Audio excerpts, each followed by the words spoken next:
مساء الخير أحبائي وأعزائي، كل عام وأنتم بخير. النهاردة هنتكلم عن قصة الصيدلي المسيحي اللي بيحبوا المسلمين فقاموا ببث خبر وفاته عبر الميكروفون المسجد. الموضوع نشر رواد مواقع التواصل الاجتماعي على الفيسبوك خبرا بعنوان: لأول مرة في المنطقة الشرقية أفادت مساجد بوفاة مواطن مسيحي. والجدير بالذكر أن هذا الطبيب أحب الفقراء وعالجهم مجانا، حيث جاء نص الخبر الذي تم بثه لأول مرة في سابقة تم عرضها لأول مرة في مساجد مركز الزقازيق بالشرقية. وفي المحافظة تداول نبأ وفاة الطبيب المسيحي عبر ميكروفونات الصوت، وسط حالة بكاء جماهير من المسلمين والمسيحيين على حسناته صيدلي بشرى قبطي، حيث قال وكيل وزارة الجهاز المركزي للمحاسبات: إن حبنا للإخوان المسيحيين لم يولد اليوم، فنحن نسيج واحد في وطن واحد.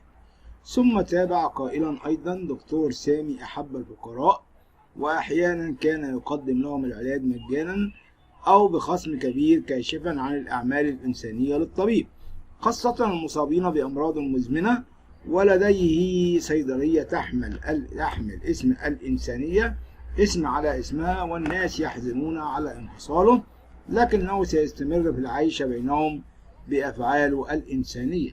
ميكروفون المسجد.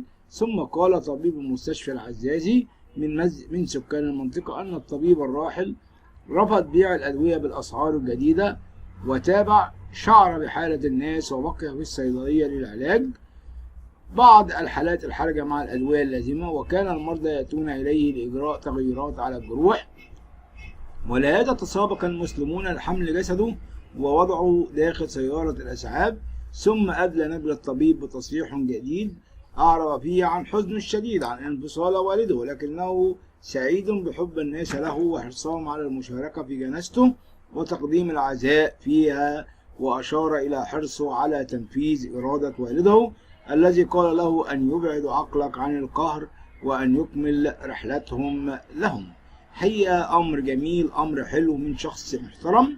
ساويرس يرد على متابع له: مفيش لاعبين مسيحيين في نادي الجونة. بقلمنا الصحفي جرجس قدسي اليوم السابع أونلاين، رد المهندس نجيب ساويرس رجل الأعمال على أحد متابعيه عبر موقع التواصل الاجتماعي تويتر الذي ادعى أنه نادي الجونة ليس به لاعبين مصريين مسيحيين، لاعبين مسيحيين في نادي الجونة. وقال حساب لشخص يدعى ناصر حسين: طيب ما تسأل المهندس نجيب ساويرس يسأل أخوه سميح ساويرس ليه ما عندهوش في نادي الجونة لاعبين مصريين مسيحيين؟ لا يمكن هم كمان عاملين اضطهاد للمسيحيين في مصر على حسب ادعائك. نجيب ساويرس عن مهرجان المزاريطة. وفي سياق آخر علق المهندس نجيب ساويرس مؤسس مهرجان الجونة على الحلقة 28 من المسلسل الكبير الجزء السادس، واللي بتدور أحداثه حول إقامة مهرجان المزاريطة السينمائي الدولي في محاكاة لمهرجان الجونة السينمائي. ورد المهندس نجيب على سؤال من أحد متابعيه: يا هندسة هتحضر مهرجان المزاريطة الدولي ولا إيه؟ أجاب ساويرس: لا ما عزمنيش، تدور حلقة من اليوم من المسلسل الكبير قوي حول إقامة مهرجان المزاريطة في محاكاة بينها وبين مهرجان الجونة السينمائي. وظهر خلال الحلقة عدد من النجوم والفنانين منهم محمد ممدوح وهنادي مهنا وشيرين رضا ومحمد سلام بشخصيته الحقيقية وليس الأجرس التي يجسدها في المسلسل. مسلسل كبير قوي 6 بطولة أحمد مكي، هشام إسماعيل، محمد سلام، بيومي فؤاد، رحمة أحمد، حاتم صلاح، وعدد من ضيوف الشرف. إخراج أحمد الجندي. ده من ضمن الأخبار. والخبر اللي يأسف ويحزن: قرارات النيابة الجديدة ضد قاتل أبونا أرسنيوس وديد.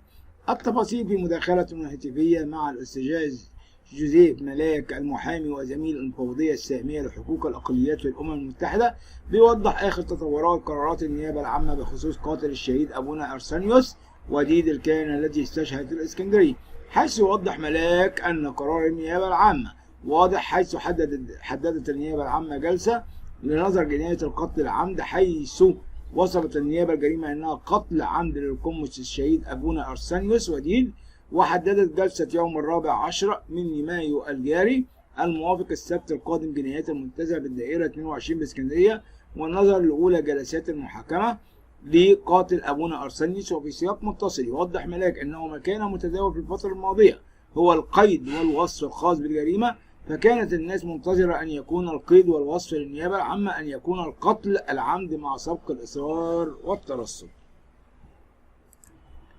المحكمة لقاتل أبونا أرسنيوس، وقلنا في سياق متصل بيوضح هذا الكلام. وعن ما قيل أن المحاكمة ستتم بطريقة عاجلة، حيث أضاف جوزيف ملاك أن التهويل الإعلامي ليس بالضرورة لأنه لم يمر على الحادث 40 يوما، فبالتالي الأمور المعتادة بجرائم القتل وخاصة الجرائم المتعلقة بالرأي العام والمتهم تم القبض عليه يوم الجريمة وتم التحقيق معه في نفس اليوم، والبطء في القضية ليس وجوبي، بالعكس إن مسار القضية وتحديد جلسة أمر طبيعي.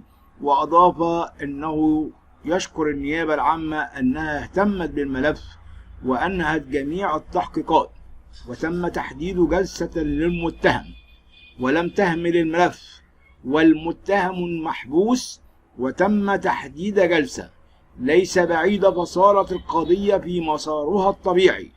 ونشكر كل من وقف بجانب هذه القضية، ونشكر أيضا النيابة العامة على اهتمامها بهذا الملف وحرصها الشديد لإصدار بيانات خاصة وعدم تداول بيانات غير صحيحة عن طريق البيانات الموجودة في النيابة العامة والتي تصدرها، ومن شأن ذلك إبعاد كثير من المشاكل والمعلومات المغلوطة حول هذه القضية نتيجة تداول هذه القضية. فمن يدعي أن الوفاة بدون قصد أو يدعي أن الوفاة بدون عمد فهذا يؤدي إلى توتر وإلى الفتنة الطائفية. إن دولتنا المصرية والقضاء المصري الشامخ يعلم جيدا أنه لا فرق بين قبطي مسيحي أو قبطي مسلم، لا فرق بيننا في عهد رئيسنا المحبوب الرئيس عبد الفتاح السيسي. ونطلب من الله أن يرفع عنا الغلاء والوباء ويعطينا السلام الدائم، ويعطينا أيضا المحبة التي تدوم بيننا، المحبة التي لها أكثر من 1400 سنة، المحبة التي سوف تدوم بيننا وبين كل إخوتنا. شكرا لكل أحبائي وشكرا لكل من استمع لهذا الفيديو، وأشكركم على تعليقاتكم إن كانت إيجابية أو سلبية. وكل الشكر والتقدير لمعلقي ستيفن جورج وابن مصر وكل محبي القناة. لكم مني الحب والتقدير والسلام، وسلام الرب يكون معكم آمين. لا تنسوا اشتراككم في القناة. شكرا لكم.